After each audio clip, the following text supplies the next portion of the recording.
Have you ever stopped to wonder why some people just seem to thrive when things get tough, while others kind of shy away? Well, it turns out it all boils down to this one simple but incredibly powerful belief we have about our own abilities. Let's dig into how our mindset can either hold us back or totally unlock our potential.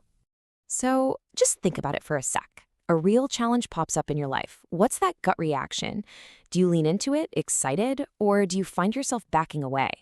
That reaction isn't just random. It's actually guided by one of two core mindsets that pretty much shape how we approach everything. You can almost picture it like a fork in the road inside your own mind. One path sees problems as these amazing opportunities, a chance to learn something new and get better. The other path?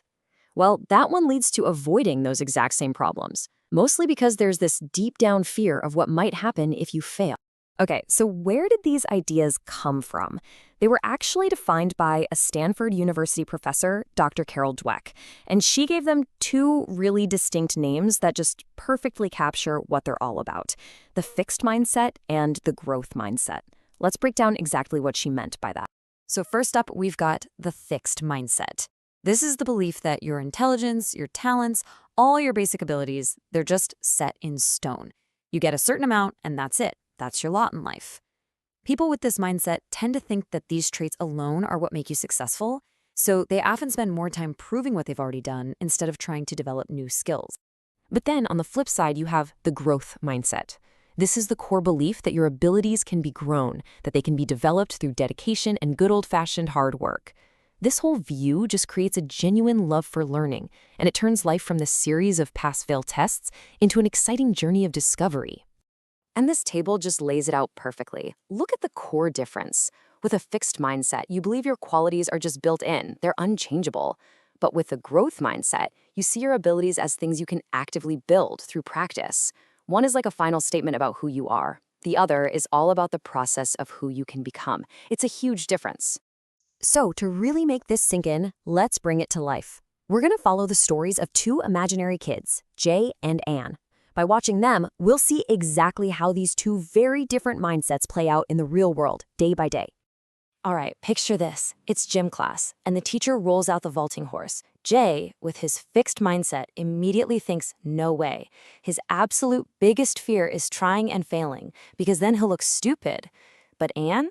She sees it and thinks, oh, this looks like fun. She sees it as an exciting challenge and knows that messing up is just part of getting it right. Now here's where it gets really interesting: how they handle feedback. When a teacher gives Jay some constructive criticism, he takes it so personally.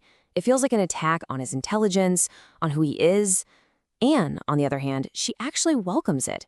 She gets that the feedback is about the work she did that day, not about her as a person. For her, it's just a tool to help her improve. You can even see this difference in their tiny everyday choices.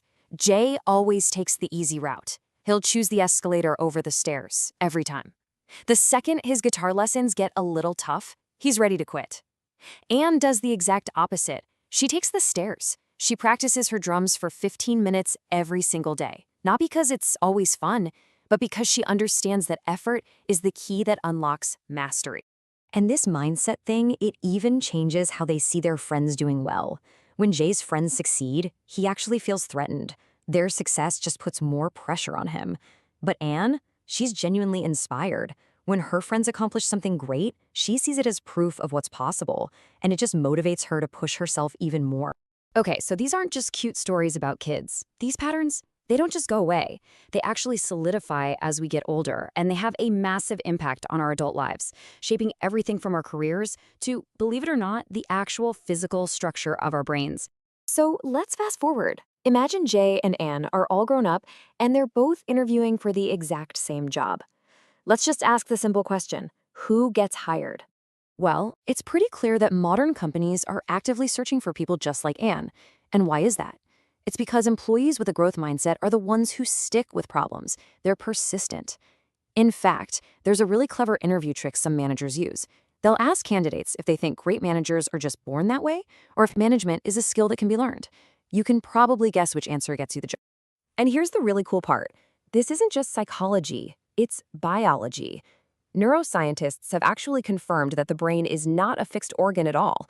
It literally grows and forms new connections when you train it, just like any other muscle in your body. This idea is called neuroplasticity, and it is a total game changer. It means our potential isn't set at birth. It's something we can physically build and expand over our entire lives. And if you want to see the power of our environment in action, look no further than studies of twins. This chart shows something fascinating. It turns out that adopted twins often have higher IQs than their biological siblings who were raised by their birth parents. And researchers think a big reason for this is because adoptive parents often have higher levels of education and can provide a more enriched learning environment. So what's the big takeaway here?